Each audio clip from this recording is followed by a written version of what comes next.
अस्सलामु अलैकुम दोस्तों। 1 जून से बच्चों के स्कूल खुल रहे हैं। छुट्टियां खत्म होने के बाद बच्चे अक्सर चिड़चिड़ हो जाते हैं और सुबह उठने से डरते हैं। ऐसा ही कुछ हाल था 7 साल के जैद का। जैद बिस्तर पर लेटा हुआ सोच रहा था, मैं फिर से इतनी सुबह कैसे उठूंगा। फिर से वही होमवर्क और पढ़ाई। वो स्कूल नहीं जाना चाहता था। तभी उसकी अम्मी उसके कमरे में आती है और उसके सर पर हाथ फेरकर मुस्कुराती है। अम्मी की प्यारी बातें और इल्म की अहमियत। अम्मी ने पूछा, जैद बेटा क्या बात है, आप उदास क्यों हो?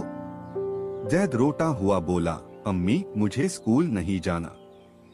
सुबह उठना और पढ़ना मुझे बिल्कुल पसंद नहीं।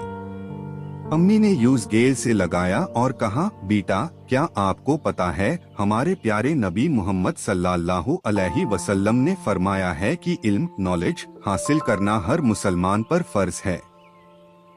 जो बच्चा सुबह घर से इल्म सीखने निकलता है, फरिश्ते उसके कदमों के नीचे अपने पर विंग्स बिछते हैं और पूरी कायनात उसके लिए दुआ करती है।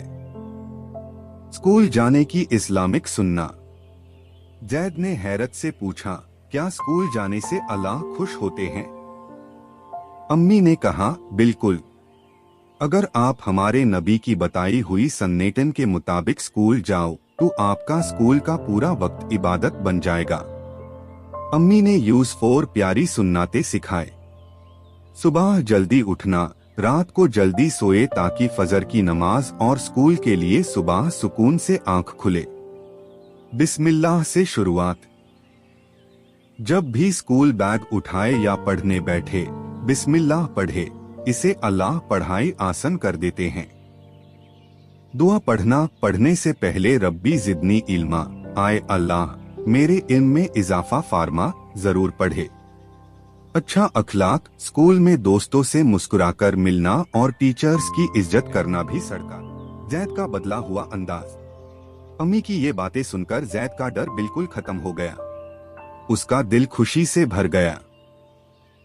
अगली सुबह यानी 8 जून को जैद बिना रोए सुबह जल्दी उठा, गुस्ल किया, साफ कपड़े पहने और बिस्मिल्लाह पढ़कर खुशी खुशी स्कूल के लिए निकल गया। अब वो स्कूल सिर्फ पढ़ने नहीं बल्कि अल्लाह को राजी करने और इल्म का नूर हासिल करने जा रहा था। पेरेंट्स के लिए पैगाम। तो दोस्तों, इस बार 8 जून को जब आप अपने बच्चों को स्कूल भेजे तो उन्हें डर के साथ नहीं बल्कि इस इस्लामिक जज्बे के साथ भेजे। उन्हें रब्बी जिदनी इल्मा की दुआ याद करवाएं।